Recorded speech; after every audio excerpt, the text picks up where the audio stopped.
Hello, Tuni Cookie Channel subscriber ho na bon win liam na hikit no win Tuni hi text CM dan ga zelo hitin Premiere Pro hi text CM dan nen hilin na tiwin phan masa chu subtitle ho ai lawai la ki khum ting la subtitle hi tai ki to le ho hi chi ho nen sei pi win na tin ka sei pi ai le ka he them thei poi abula patnain tha patnen na ti je wa chu abula tha pat le cho boy omen na hi ja chu Tunia hi video in tha bol de wa hi in hi china hi video ni le thumung ki siam ding hi video ni le thum hung ki siam ding ti na chu hi chiwa Tunia pena hi amasa pen hi ding hi in abana basic nga pa na hin pat deu advance san hin jel de wa hi in video ni le thumung ki siam ding hi aji chu khat si sa ki se hanang le video ong saw ding hi ja chu Tunia hi basic nga pat deu video ni le thumin siam de wa hi in chi video athuma chu hoita ana vet nai le chun boy lo hi la Premiere Pro EP effect han lang a color pi dan lang a su let dan a su neu dan a ki tol dan a ki pe dan iza kai na het thei ding a hi chi chu detail ta an het no mai le hi chi Cookie Channel ong ki sei hi anave jingle chun ne he theme ding hi in hi chi video ho chu iti na mu ding ham ti ai le hi chi subscribe bol langa ko ma bell icon chu me le chun video tha hong ki upload cheng le nana check the hi in hi chiwa ko na chu nana ki vet jing the nana ki jil to jing the hi ti chu inga sei no main tin chule subscriber hon na ko ma hong ki jil le na ti ven ke gam chu ma kom ja chu hi cho chu phat ka nei po in na ken jong office ana ka to chai tiang le hi chi nang ho kan hin hil ji a hin hi chi chu ki khom hi jong le ki bom hi jong le na nangin comment a chunen ki to vai le hi chi answer dung ju ya cho hi chi question dung ju ya cho answer video in cm jing diu hi ti chu iga sei theu hin tin Tunia hi na text cm dan izil de hi in hi chi chu ana pan taw hi ten hi chlaya vele chun jan hi video chu na blur ka bola backgrounding dana na hanga za dinga hi ta chu sound rong mood ka bola hi ta ha background na za ding mai me ya ka hin si ma hin aban le tu hin text et bol ding ham masanga chu hi chlaya ko na hi chlaya hi right click nga hi chlaya new item ai chi ai le chlaya text ji a hin na insert text ki tv khat ji a hin hi chong so option ki khela hi ta ina ji chu hi chi advance de wai ta in software ong update dung jui wa na ho jong ki khel ji a hi in cho jong chu aban bana in sei de wa hi in a hin la simple basic a hin ki pat na dinga chu chilai ai vele chon t omin type tool na ni cha omin hi chilai ga me den le chon ni mai chilai option ni hi in a hin la hi chi te ni bo hi po in mun khana chu ga vekit lew han hi chlai chu a tools za chom jong ma ban la text rong za chom hi cho rong chu hoi lai ke mu et kila et color ke pi gradient ho vel ke pe ding ham ti chu in sei de wa hi in hi cho chun he no mai le chi video thum ka sei ma banga chu thum le liung ki sem ding in cho chu ban chan na vele chun iza kain het theme ding hi ti chu iga sei theu hin tin tu hin hi chi basic ngai ke padding je wa cho hi chi type tool ga select hoi ten na hi chi type tool hi iphiam tel hi ta he khatnen lang aban le chlaya thil type le chan hana Cookie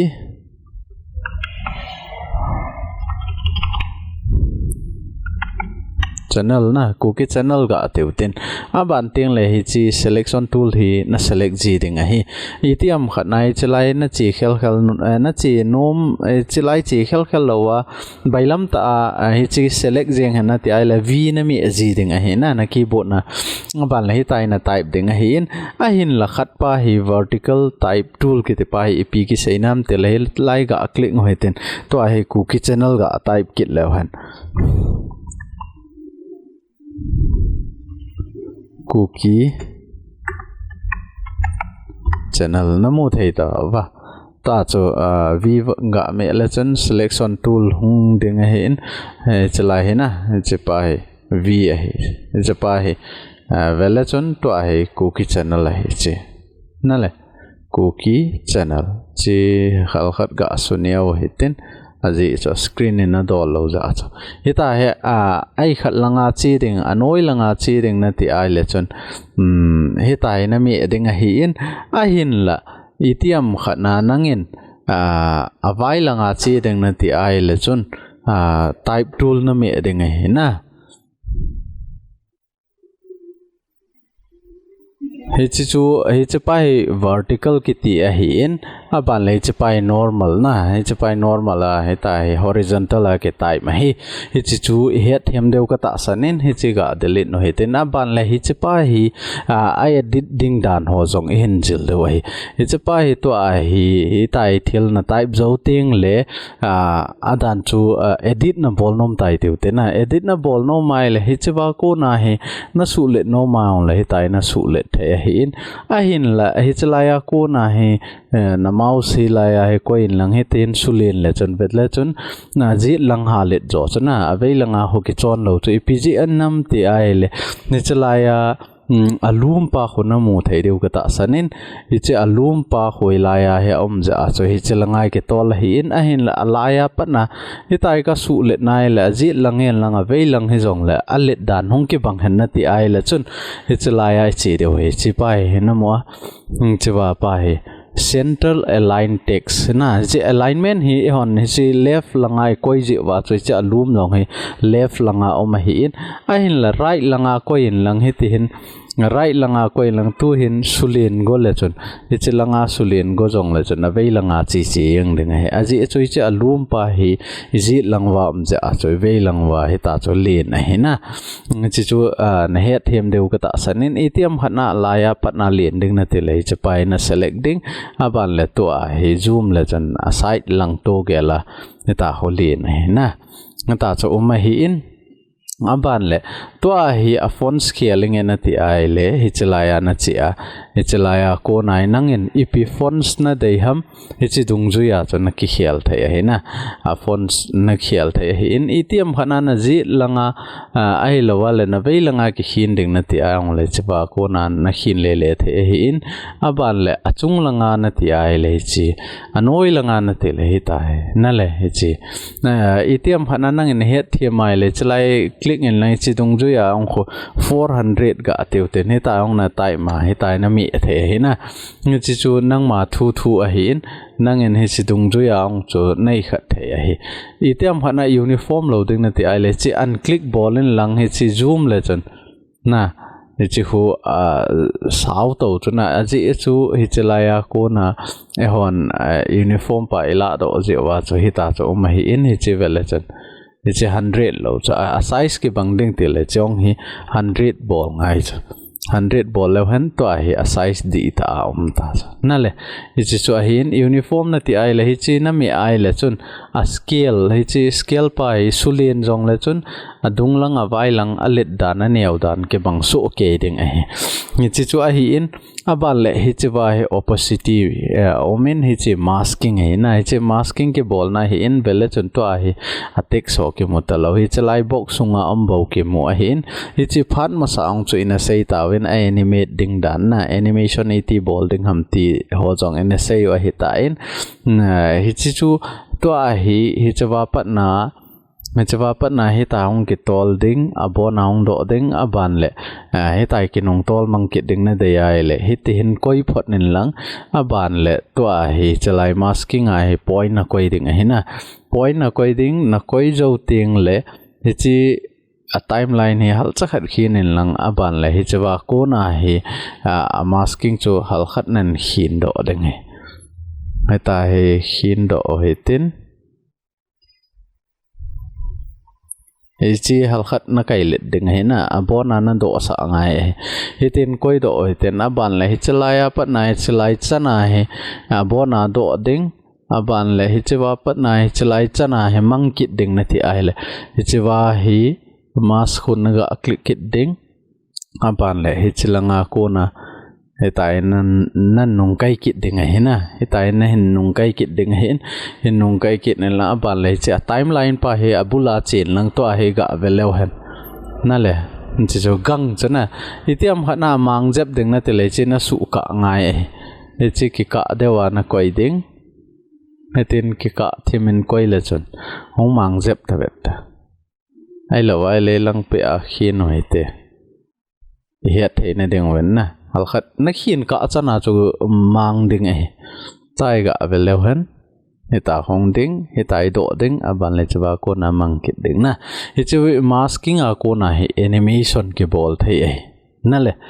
chi masking a ko na he i khat hita chu animation ke bola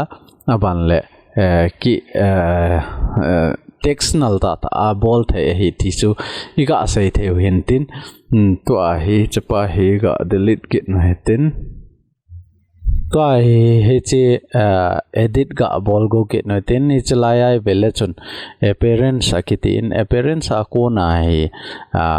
a fill color omen fill color na no maila sanjong he tai nal han the hin ai lowa e chalaya nal hen nom khel khel lowa le chalai pen lim ta bang khat na pai na click ding ban le chawai na select dung ju ya chun ip color na dai ham na dai dan dan na cho select le chun e chi dung ju ya cho ki jit riang the he na e chi chu a hi en a hen la tu ne a he re na ga koi te ni mo thei ding win sanai koi ta we san changa cha kang chu ki mo thei je mena ama kanga ga koi hi tin aban le to a hi chi itiam khana stroke na koi no mai le chawa ko na yong he stroke na koi the ip stroke na dei ham a color ip na dei ham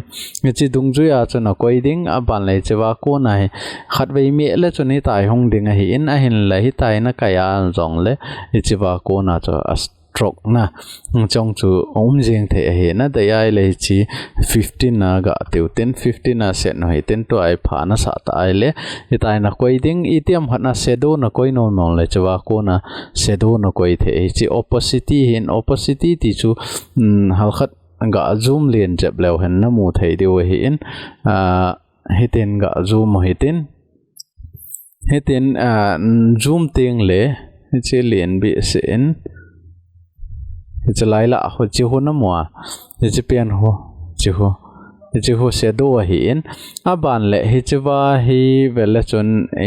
i chan ki gam hla na dei ham hi chi tung ju ya choi chwa ko na na set the hi in to a ha noi langa o ki hin su chana hi chi ho achung langa ding na tiong le hi chong chu nangin hi chilaya ko na he na khia le the na pe le the na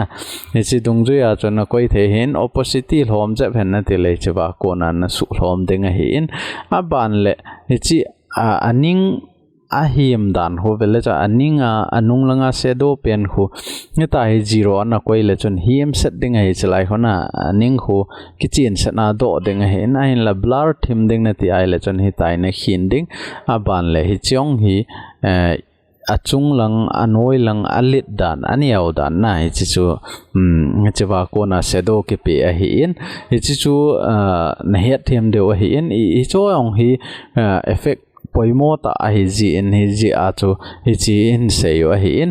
aban kit ting le hi chalaya position hi ga vela chan na hi chalaya ko na khial the hi ai lo wai le chalaya ko na khin le the hi na hi chi alit aniaw ai khat na cho hi in jawa ong sei ta ven to a hi ji lang bo wa ali ne na ti wai le hi chalai a center pa select en lang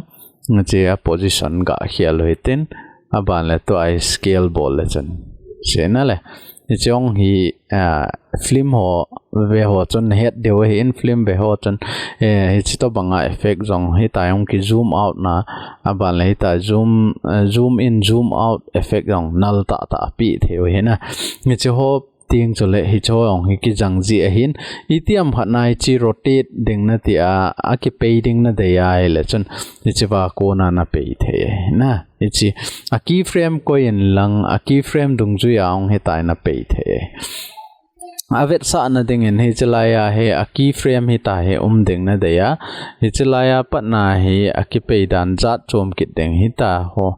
hi chi chana hong ding aban le chalaya ko na hi halkhat hitin ke pe kit ding na de ai le chun hit yaung chun set the to a hi a timeline ga velo hen ga play leo han chi ho na le hi ta ong chu pe the hi in nga ban kit ting le to a hi a ban pa hi le opposite hi in chi asu mang na opposite hi in na kilat lo dan vet sa na kit hi in hi chong chu thil apaya hong poi mo ji hi in ji a chu het thiam ngai hi na chi hat ga nong khin hi ten aban le chi pen hela ro hi ten aban le to hi anchor point na hi chi ipiham eti a hi le nangin nakhin hi chi adan chu film na title chu abul langaung ke panding na thi ai le hi chlaya na koi theida chu aban le hi ta hu a chaina lang le hi ta khon khin mang ke ya aban la timeline na vet ting le hi chi ong ki play ting le hi chi langaung ke panding hi ta ong ki tol ding na tu la ya new sovel i vet nai le anoi langa hi ta ong ki tol la hi ta thu chang ki tol jing khat ong vet ta na ni cho ong khu bol the hi in a hin lai chi chu option za chom khat rong a omin hi chong chu hin sei de hi in mo atu ni ai basic hin sei me yo he na a basic me hin sei yo hi in ana confuse ven lang hi chi sanga advance ro a hing lut deu hoi ta i avel vela hin sei deu i het chet to ka vai sei deu hi a ban le hi chi a letter ho chi lai te nu ki sukha cho na chi kho a ki ka ding ne de ya le chon hi chi la ya ko naw eta na su ka the chalaya ko na eta na su ka the ma che nang na dei dan da na su ka the in ban le chalaya option za chom ho ong a omen hi cho hi ms office on na the mobile che ho photo ki bang su ke hi in na ban le koi to bang ma chu illustrator ho photoshop ho khoi ho jong chun hi cho ina mu su ke de hi in hi cho chu ha se angai po in hi chalai bol le na regularity ho na na pen kho hi kit nen ban kit ting le hi chalaya he font scale na sei zo ta ven chi i cho si chu i chalaya a speed itiam khana speed na ko ya le chi dungju ya cho speed ong na khel the in chi opposite hin hi cho ong chu na ban cha hin sei de wa hin aban le hi chi text tool hi chi sanga hoi zo tools tam ta mo cho hoi la ya ham ti ai le chi lai ga chen lang file a chen lang new a chen lang aban teng le chi la ya legacy title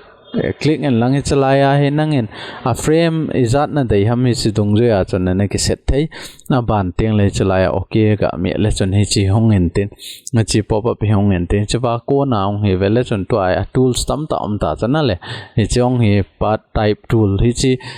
thil khat na jit ta cho a koi janga na jit na ban le chawa type le chon ma sa illustrator a logo si mo chon na vet no wai le na het de wa hin apart azui chuna le a koi dung zui a azui to banga choi chong he type the hin ban le pen tool ho jong rectangle ho ellipse tool ho na chong hi line ho jong su ke hin ban le hi chong hi ms office a to bang tai ma ho grade na it color pi ding ham ti ho jong hi cho chan ge ya chu hi in hi cho yo siong hi ban cha hin sei de wa hi in ji a chu ka sei ma banga hi chi cookie channel he ei pawa ki sei hi na ei pawa ki hil hi in iza ka hi pawdang hello wa zong kijil to jing the hi in cookie channel hi subscribe ke bolna akwa ma bell icon cho me le chun video tha ong ke upload chengle hi chi chu ban cha na kijil to jing the hi ti chu a chaina ding ai ga sei ki no hen tin tu ni cookie channel a text et bola et design bola hello le et animate bol dengam ti hal chakhat basic iga sei the now hi chan chu intin phat kit video a hal khat advance hal khat ilut thu dewa hi in hi china dinga chu head no mai le nangin chi bell icon chu me le chon aung ki siam zo teng le atha aung ki upload cheng le na mu jing the hi ti chu ka ga sei no men te ka ki pa tu ni hi chan chu hi tan te